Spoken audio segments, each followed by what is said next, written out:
पैसे बांटना, इलेक्शन जीतना, ये भारत के लोकतंत्र का चरित्र बन चुका है और इसमें बदलाव लाएगा सिर्फ मुसलमान समाज। मैं बोलता हूं, कांग्रेस में मैं प्रदेशाध्यक्ष बनते हुए भी बात कर रहा हूं, एक बहुत गंभीरता से आप सुनना। जिन्होंने पैसों के लिए राजनीति की है, जिन्होंने भ्रष्टाचार करके पैसा कमाया है, वो कांग्रेस में नहीं रहेंगे, वो भाजपा में जाएंगे। तो कांग्रेस को, आपको और मुझे बचाना है। गांधी ने कभी हिंदू मुसलमान नहीं किया, गांधी ने कभी भी पैसों के लिए राजनीति नहीं की। तो गांधी का चेहरा दिखा के यहां पे गोडसे ने राज किया है और गोडसे चला गया बीजेपी में। मुस्लिम भाइयों में कभी भी जाते वक्त कभी भी मेरे दिल में कभी भी झिझक नहीं रहती। आप देखे होंगे ये एरिया में मेरे भाषण बहुत हुए वाले हैं और मैं अशोक चव्हाण नहीं हूं। मेरी राजनीति आपके वोटों पे है ऐसा मैं मानता नहीं हूं। मेरी राजनीति आपसे दिल से निकलने वाले विचारों से, दिमाग से निकलने वाले विचारों से। पैसे बांटना, इलेक्शन जीतना, ये भारत के लोकतंत्र का चरित्र बन चुका है और इसमें बदलाव लाएगा सिर्फ मुसलमान समाज। मैं बोलता हूं आज,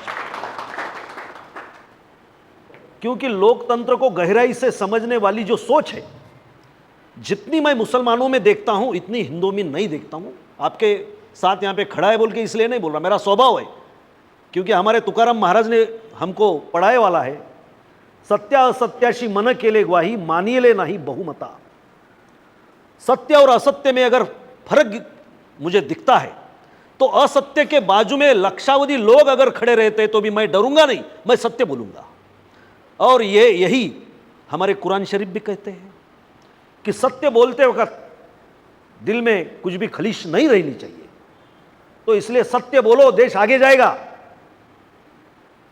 मेरा पूरा बचपन मुसलमानों के साथ ही गया है। खंडार में रहा हूं मैं, खंडार में मैं बड़ा हुआ हूं। मेरे बहुत दोस्त हैं, ये अच्छे अच्छे पदों पे है, डॉक्टर्स इधर के मेरे बाल मित्र हैं।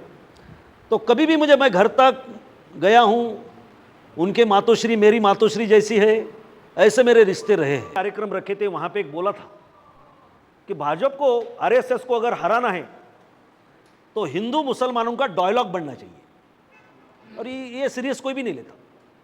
तुम नदी के इधर, हम नदी के उधर।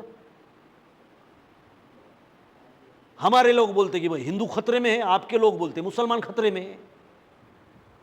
ना हिंदू खतरे में है ना मुसलमान खतरे में है। जब हमारी कुर्सी खतरे में आती है तो हम सबको खतरे में डालते हैं। तो कांग्रेस की सोच जो है वो गांधी की सोच है, समझ में है। और गांधी पंचा लगा के भारत घूमे वाला आदमी है, बैरिस्टर था। गांधी ने कभी हिंदू मुसलमान नहीं किया, गांधी ने कभी भी पैसों के लिए राजनीति नहीं की। तो गांधी का चेहरा दिखा के यहां पे गोडसे ने राज किया है और गोडसे चला गया बीजेपी में। मैं 19 में सही था, क्योंकि इसका राजकीय चरित्र मैंने नापा था, देखा था उसको। यह कभी भी हम जैसे गरीबों का सदर हो ही नहीं सकता। और आज भी बोल रहा हूं तुम्हारा, कांग्रेस में मैं प्रदेशाध्यक्ष बनते हुए भी बात कर रहा हूं, एक बहुत गंभीरता से आप सुनना। जिन्होंने पैसों के लिए राजनीति की है, जिन्होंने भ्रष्टाचार करके पैसा कमाया है, वो कांग्रेस में नहीं रहेंगे, वो भाजपा में जाएंगे। तो कांग्रेस को, आपको और मुझे बचाना है। यह राजनीति नहीं है, यह देश बचाने की मूवमेंट है और उतनी गंभीरता से हमको इसके देखना है। बहुत अच्छी बात की सर ने, वो प्रोफेसर ही थे, मुझे बहुत अच्छा लगा। राजनीति में पढ़े वाले लोगों का काम रहता है। हम गुंडे को लेके आ रहे, रेती चोर को लेके आ रहे। अशोक चव्हाण को तो ऐसे ही लोग ज्यादा पसंद थे। ये नहीं चलेगा। आप में जो सोच रखने वाले लोग हैं, अच्छी पढ़ाई के वाले लोग जो लोग हैं, ऐसे लोगों को आप सामने लाइए। हिंदुओं में वही है, जिसके पास पैसा है, जो ताकत लगा के वोट हासिल कर सकता है। अरे ये राजनीति तो सबसे इजी है ना। मेरे को 2 करोड़ दो, मैं कल आमदार बन जाता हूं। कुछ बात रखने की जरूरत ही नहीं है, कुछ विचार रखने की जरूरत ही नहीं है, और फिर खोके बोके ओके। देखे ना महाराष्ट्र में, अरे महाराष्ट्र की परंपरा क्या है? जो महाराष्ट्र फुले शाहू अंबेडकर छत्रपति शिवाजी महाराज अहिल्यादेवी होलकर जी का महाराष्ट्र हम बोलते हैं, और यहां पे कुर्बानी देने वाले सब लोग हैं। शिवाजी महाराज के भी टाइम में कुछ अलग नहीं था। यह जो प्रवृत्ति है वो प्रवृत्ति हर टाइम में रहती है।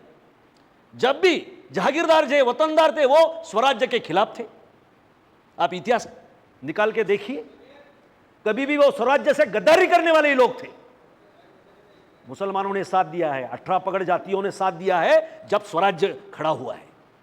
निजामों के राजवट में भी, मैंने तो उसमें आर्टिकल भी लिखा था, आप पढ़ते कि नहीं मुझे मालूम नहीं है, मैं क्या लिखता हूं, क्योंकि हमारे जैसे लोग आपके पास नहीं पहुंचते। आपके पास चोरा ज्यादा जल्दी पहुंचते हैं, हमारे जैसे लोग नहीं पहुंचते, है ना। हाँ नहीं, शुरुआत तो 19 से हो चुके हैं, हमको वो आगे बढ़ाना है। ये बहुत गंभीरता से लेने वाली बात है।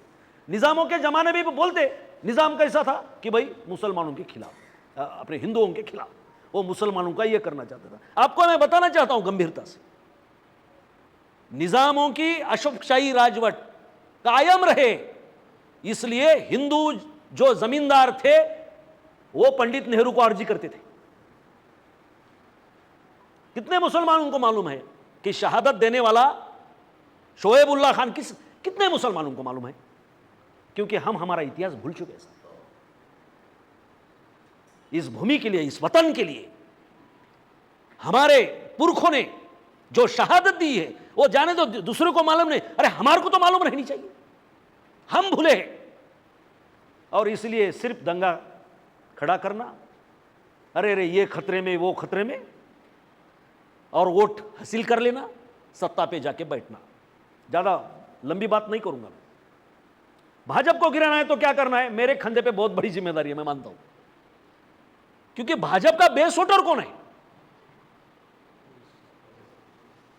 भाजपा का बेस वोटर मुसलमान नहीं है, अल्पसंख्यक नहीं है, बौद्ध समाज नहीं है, क्रिश्चियन समाज नहीं है। मराठा समाज की राजनीति, अपना सदर अगर है तो वो उधर वोट देते हैं। एक गट्टा वोट मराठा समाज नहीं देता, मगर ओबीसी समाज एक गट्टा वोट दे रहा है। इसलिए मेरी दरख्वास्त है, हमारे राजेश जी पावड़े साहब को मैं बोलते रहता हूं कि आगे वाले की ताकत क्या है, उसकी खामियां क्या है, इस पे विचार करना चाहिए। अभी हमारे बहुत से लोग हैं इधर बोलते हैं संविधान को ये करना है, रात को शिवाजी नगर में जाके उधर मुजरा करते हैं। अरे आओ ना, छाती निकाल के। और हम मुसलमान तो किसको डरता ही नहीं अल्लाह के सिवा, और हम सत्य के सिवा किसी को नहीं डरते। सत्य ही भगवान है, सत्य ही ईश्वर है, सत्य ही अल्लाह है, ऐसा हम मानते हैं। तो अपने में जो स्लीपर सेल है उसको ढूंढना पड़ेगा साहब। ये लड़ाई इतनी आसान नहीं है, क्योंकि सबको अमीर होना है। यहां पे नाम तो हम मोहम्मद पैगंबर साहब का लेते हैं, हम नाम गांधी का लेते हैं, हम महादेव का नाम लेते हैं। ये विरक्त लोग हैं जी, विरक्त का नाम समझते ना, फकीर। ये फकीर लोग हैं, और फकीरों के सिवा कौन सी भी कल्चर खड़ी नहीं होती। नहीं तो पूरा इतिहास अदानी अंबानी के नाम पे लिखा जाता, पूरा इतिहास फकीरों के नाम से लिखा जाता है। और इधर तो फकीर किसको भी बनने का नहीं है। कैसे भी आओ भाई, पैसा लाओ पैसा लाओ। अरे क्या मरते क्या सालों, कितना पैसा कमाएंगे, क्या क्या करेंगे, खाते क्या पैसा।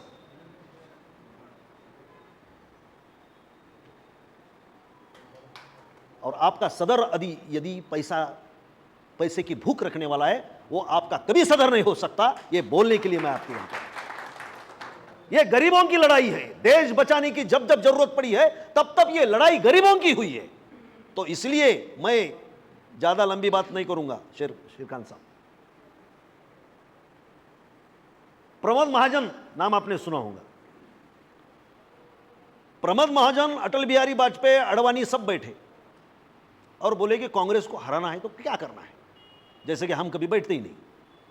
अभी बैठेंगे, मेरे राजेश पावड़े बिठाएंगे आप सबको, बैठना पड़ता, और सिर्फ मुसलमान ही बैठता है। मैं बहुत बार 1-1:30 2 बजे हमारे मित्रों के साथ यहाँ पे बैठ के चाय पीता हूँ, क्योंकि जगह वाले यही लोग हैं, हम तो सोए वाले हैं, ऐसा है। और बहुत गंभीरता से बात करते हैं ये लोग, इकट्ठा वोट करते हैं, ताकत दिखाते हैं। तो भैया अभी कांग्रेस को हराना तो क्या करना है। प्रमोद महाजन बहुत होशियार आदमी था, क्योंकि घी खाता था भाई, हम शेरवे पे थे, वो घी खाता था। उन्होंने कहा कि कुछ नहीं, इसका बेस वोटर तोड़ना पड़ेगा। बेस वोटर कौन है? कांग्रेस का बेस वोटर कौन है? मुसलमान है, और अल्पसंख्यक है, उसमें भी बौद्ध है, तो उनमें डिवाइड करो। बीजेपी को वोट नहीं देने वाला है मुसलमान, मगर वो कांग्रेस क्यों ना दे, वो डाइवर्ट हो जाए। तो जो डाइवर्जन है उसका भी जरा ख्याल रखना। अपने दिल में कांग्रेस के लिए गुस्सा भी रहे, मगर देश के लिए तो मोहब्बत है ना। ये लड़ाई आमने सामने की लड़ाई बन चुकी है, अभी अंदर तीसरा कोई नहीं है। आपको सोचना पड़ेगा, आप गांधी के साथ में है या गोडसे के साथ में है, ये आपको सोचना पड़ेगा, तय करना पड़ेगा। सिर्फ संविधान हाथ में लेके नहीं, संविधान के रक्षा के लिए मैं दिन में क्या करता हूं, यह हमको सोचना पड़ेगा। और इसलिए यह सीधी सीधी लड़ाई है भाई साहब। मैं यही बोलने के लिए आया हूं, भाषण देने के लिए नहीं आया। तुम्हारे और हमारे तो बहुत रिश्ते अच्छे हैं, क्योंकि हम भेड़ बकरियां पालते हैं और आप काटते हैं, खाते हैं हम सब मिलके। तो धनगरों का और मुसलमानों का तो रिश्ता बहुत पुराना है। तो इसलिए मुझे कभी नहीं लगता कि ये सिर्फ राजनीति करने की बात नहीं कर रहा हूं मैं, कभी भी नहीं लगता कि, क्योंकि एक शायर ने बहुत अच्छा शेर बोला है, ये झगड़ा जो है भाई साहब, वो झगड़ा ये सिर्फ कुर्सी का झगड़ा है। ये झगड़ा बाकी कुछ विचारों का नहीं है, किसका नहीं है, पैसों का झगड़ा है। ये सब एक्सट्रीमिस्ट विचार करने वाले जो लोग हैं, किसी भी मजहब के रहने दो, ये एक है। जो अतिरेकी विचार करता है, ये देश में एक है, इसलिए भाजपा सत्ता में है। तुम ऐसा मत समझो भाजपा के पास कुछ भी नहीं है। क्या है पॉलिटिकल उसका फिलोसॉफी, बोलिए, कोई भी बोलिए। चलो मैं चैलेंज करता हूं किसको भी कि आपकी पॉलिटिकल फिलोसॉफी क्या है, हमको बोलिए। इस देश के लिए आपने क्या किया है ये बोलिए, क्या करने वाले हैं बोलिए। शाखा में जाके बच्चे बिगाड़ रहे, साला वो लैंगिक अत्याचार कर रहे, ये विकृत लोग रहते हैं। जो भी एक्सट्रीमिस्ट विचार करने वाले लोग होते हैं, वो विकृत लोग होते हैं, देखिए सोचिए। इसलिए हमको एक्सट्रीमिस्ट नहीं बनना है, हमको समन्वयवादी बनना है। इसलिए ये शेर बोलता हूं और मेरी बात यहां पे खत्म करता हूं। बहुत सीधा साधा शेर है, मैं बहुत बार बोल चुका हूं। ये राम का लड्डू भी खाता है, ये रहीम की खीर भी खाता है। ये राम का लड्डू भी खाता है, ये रहीम की खीर भी खाता है। ये भूखा है साहब, इसे कहां मजहब समझ आता है। यदि आपको ताकत देना है कांग्रेस को, तो विचारों के साथ दीजिए। नहीं मेरे पास बहुत बड़ा ताकतवान सदर है, मेरे को ये नहीं मिला, वो नहीं मिला। भाई तू खुद का विचार मत कर रहे भाई, इसको एक बार लात मार के निकाल देंगे, बाद में हम झगड़ते रहेंगे। इसको पहले निकालने दीजिए। तो इसलिए अभी ये थर्ड फ्रंट खड़े करेगा ये, क्योंकि इसको मालूम है ये आ नहीं सकता। तुम कितने भी गद्दारी करो, मुझे भरोसा है मुस्लिम समाज, इन्होंने तीसरा फ्रंट खड़ा किया, सोचता है वो नहीं जाएगा उधर। डाइवर्जन है, उधर भी नहीं जाएगा। ये अजित पवार 95,000 करोड़ रुपए का घोटाला किए वाला अभी उसके मंडी पे जाके बैठा है। उसका भी कैसा है कि भाई हां तुम हमारे इधर नहीं आ सकते ना डायरेक्ट, ठीक है ना। ये कदी वाला है।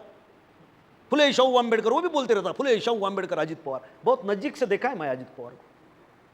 इतना होपलेस लीडर इस महाराष्ट्र में दूसरा कोई भी नहीं है भाई। बहुत गंभीरता से टीका करना है बोल के नहीं बोल रहा हूं इसे। तो ये आप सब जानते हैं, मैं कुछ बोलने वाला नहीं, मगर इसकी चर्चा होनी चाहिए, मोहल्ले मोहल्ले में होनी चाहिए कि हमारा वोट सीधा लड़ने वाले लोगों से को मिलना चाहिए। हमारा लोग उनको मदद करने के इरादे से जो लोग काम कर रहे हैं उनको नहीं मिलना चाहिए। ये इसकी चर्चा होनी चाहिए। और मुझे लगता है कि ये चर्चा जोरों से हम जितने करेंगे उतना कांग्रेस आ जाएंगी, है ना। वो शिवाजी नगर वाला, उसको मालूम है मैं नहीं आऊंगा, तो वो अभी थर्ड फ्रंट बना रहा है, मुझे मालूम है क्या कर सकता है। और वो कितना डर सकता है ये भी मैंने देखा है 19 में। क्या है जी, मैं एक प्रोफेसर आदमी हूँ, जितनी मेरी तनख्वाह है उस पे मेरा चलता है, ज़्यादा भूख नहीं है, और मुझे लगता है कि यह समाज अच्छा बने, मैं जहाँ रहता हूँ ये देश मेरा है और वो अच्छी तरीके से तरक्की करे, हम मिलजुल के रहे। संविधान यही कहता है, हमारी परंपरा, हमारी धरोहर यही कहती है, हमारा धर्म भी यही कहता है। तो हम इकट्ठा रहेंगे, राजनीति बाद में रहेगी, है ना, राजनीति बाद में रहेगी। हमारी समाज की एकता, अखंडता, हमारा सौहार्द वो आबादित रहना चाहिए। मुझे लगता है कि इससे बड़ा कोई भी कल्चर नहीं है, और यही देश का कल्चर है, ये देश की नींव है, इसकी सोच हम रखेंगे। आप जैसे मेरे से उम्रदराज लोगों ने मेरा यहाँ पे सत्कार किया, बहुत अच्छी अच्छी बातें कही, और मुझे बहुत अच्छी शक्ति मिली। मेरे मुस्लिम भाइयों ने पहली बार, मैं प्रदेशाध्यक्ष बनने के बाद पहली बार आपने जो ताकत दी है, इंशाल्लाह मैं कभी ज़िंदगी भर वो नहीं भूल सकूँगा। इतना ही बोलते हुए मैं यहाँ मेरी वाणी को पूर्ण विराम देता हूँ। धन्यवाद। जय हिंद, जय महाराष्ट्र।